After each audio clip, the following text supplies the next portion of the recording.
So when forming a new habit, one of the most important things is going to be the intention behind it. Because if you have the intention that you're going to stick with the habit and that you're actually going to do it, you're more likely to do it. But if you waltz into the habit, I'm going to try this tip or this trick or this video kind of said to do this, but you're not actually intent on completing the habit and doing the habit, then you're most likely not going to actually stick through with the habit. So there has to be intention behind it. You can't just, I'm going to do this tip or this trick that I saw, or I'm going to whatever. No, you actually, if you want to do something, there has to be intention behind it, right? This video is going to help you to do that, but you actually have to want it and you actually have to put in work to actually doing it, right? If you don't want to work for it, then you're not going to accomplish it. Likewise, with habit formation, if you don't actually try to learn the habit and try to make it a habit, then it's not going to become a habit, right? This isn't an easy thing to do, right? So there has to be intention. You can do it. It's not particularly a extremely difficult thing, but that doesn't necessarily mean that it's going to be an easy thing. So you have to have intention behind what you want to accomplish. So the next thing is identity. So I haven't heard a lot of people talk about this, but for me this has been super key. This has been super key for my students, and it is something that I like to call identity within habit formation. So identity within habit formation basically means that you have to take on the identity of someone that does the habit.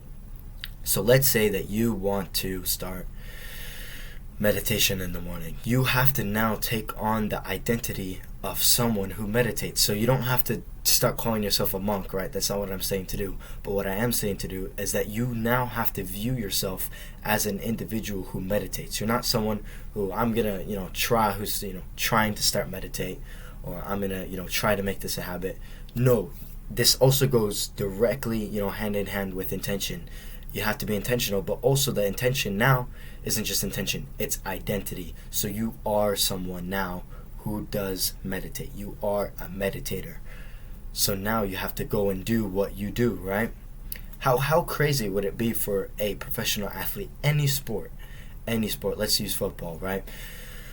If we have someone who's, on the penalty line and he's about to take a penalty, if he has the identity as someone who's going to try to score, he's not, his chances, they've just dropped really significantly. But if on the penalty mark, he has the intention that he's a footballer, he's a baller, and he's going to score, right? He has the identity as an individual who converts penalties. He has the identity as someone who scores these. He has the identity as a baller. He's more likely to finish the penalty. He's more likely to make the shot. So that same, philosophy that we can apply it to habit formation.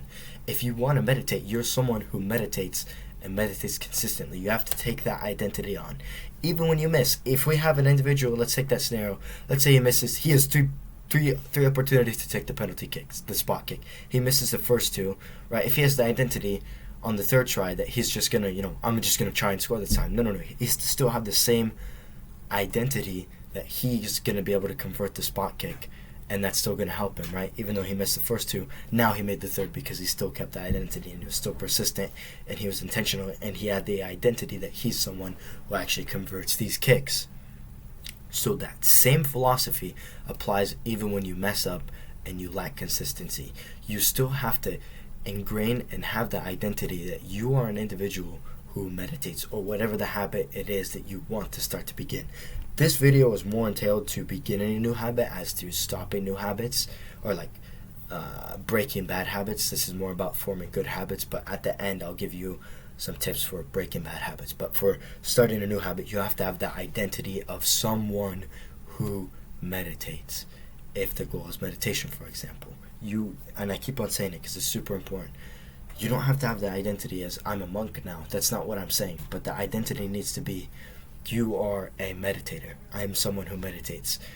So now that you have that identity as an individual who does the habit, now you just have to go and do the habit. So it's a mental shift as well. It's a mental shift. It's an identity shift on how you view yourself. You're not trying to do it. You're someone who does it. You are with the thing. You and the habit are now one in some sense. Because if I say I'm a baller, kind of means now that the game and I are now one, if that makes sense. So you have to have the identity as someone who plays the sport and the sport kind of is with you. So likewise, with a new habit, you have to have that identity that you are someone who performs the habit. So now you and the habit are kind of one, just an identity shift. The next thing is persistence, right? Same with the guy who takes the penalty kicks. Even if he misses, he still has to be persistent that he's going to score, right? So when you mess up with your habits, you still have to be persistent and you still have to show up every day, right? And persistence can look different, right? So also with persistence, if your goal is to, let's say this isn't realistic for most people, but let's say your goal is to meditate for an hour every day. If you try to, wake up, maybe let's say you wake up and then you just want to meditate for an hour straight on the first day, that's not going to be realistic. But what is realistic is on your first day, you wake up and in the morning you add 5 minutes. You do that for a week. Then week 2, you do 10 minutes, or you do 5 minutes in the morning, 5 minutes in the afternoon.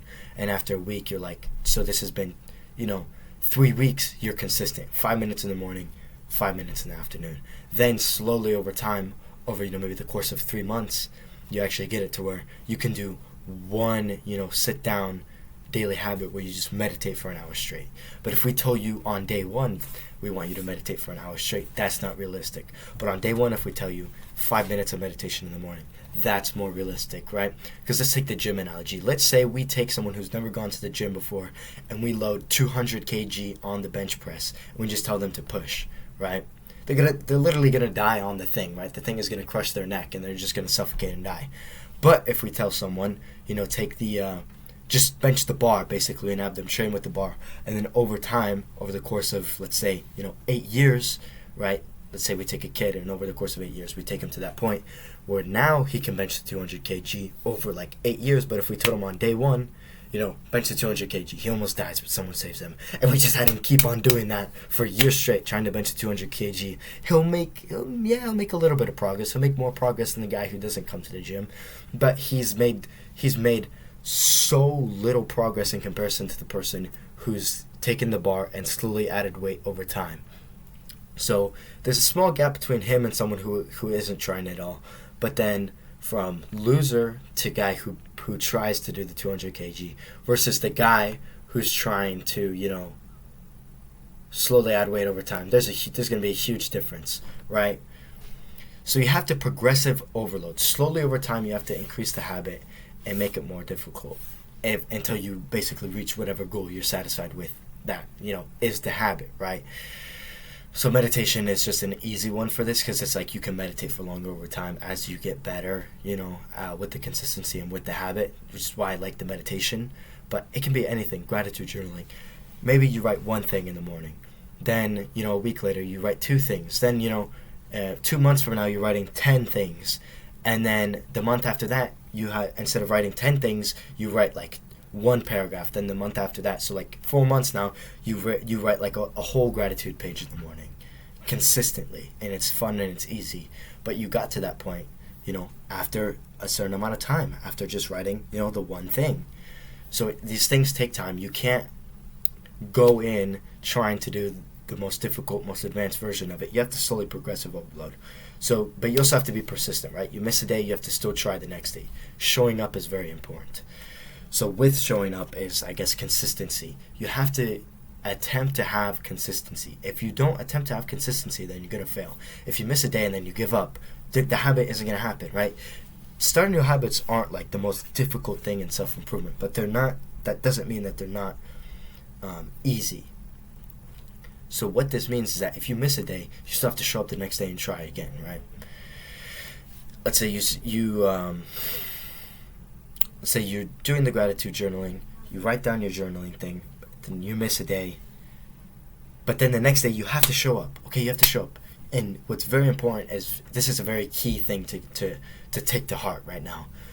Missing 1 day is fine, but missing 2 days is actually really bad. So at all costs, avoid missing 2 days in a row. Missing 2 days in a row sets a precedent that, you're going to, just not have it become a habit anymore. So really try to avoid missing 2 days in a row. So you have to be persistent and consistent. So consistent also goes with the progressive overload, slowly stacking it over time so that it's gradual and it's consistent and it's persistent. Even when you miss a day, you try to go again. And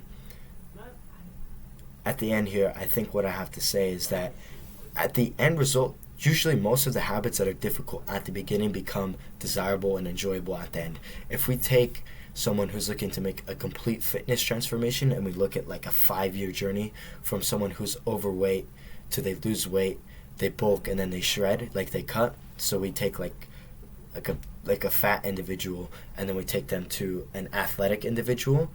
When they first begin as the fat guy in the gym, for that first period of time, it's going to be somewhat difficult and less desirable. But once they get to the result of athletic guy, the experience and everything is a lot more they will probably enjoy it more, and it will be fun, and it won't really become as much of a habit because they've been doing it, like a hard habit to do, because they've done it for so long that it's easy and it's more consistent, and it's actually something that they desire to do.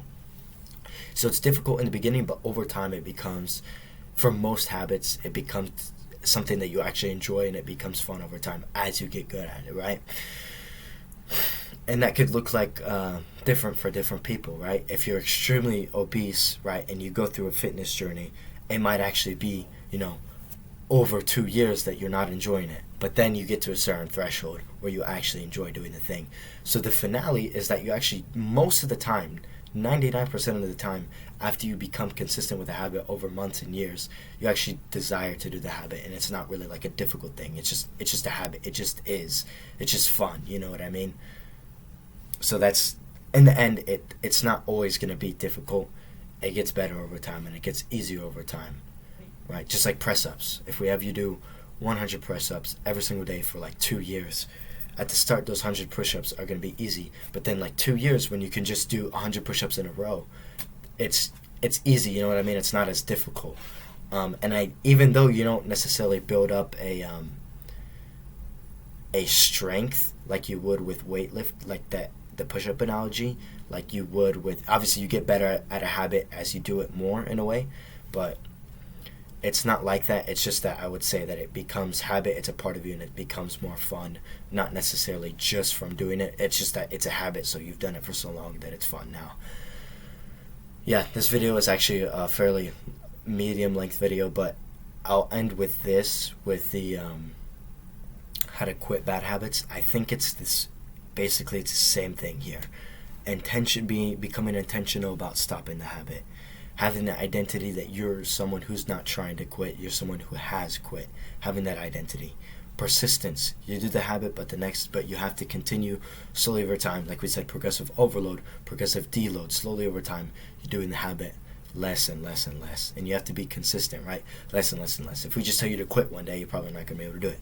But if we say, you have a bad habit that you're trying to quit, and you do it every single day, and we tell you for like a month, and then next month we tell you just do it 28 days instead of 31 days. Then the month after that we tell you do it 26 days instead of 28 days, and then over months and months you're only doing it, from cutting out like one day every single month, you're only doing it once or twice a month, and then slowly over time again. So these things take time, but progressive deload, right? Because that's how you objectively are going to get the result of having quit the habit. It's not going to be overnight switch. That's not realistic for most people, right?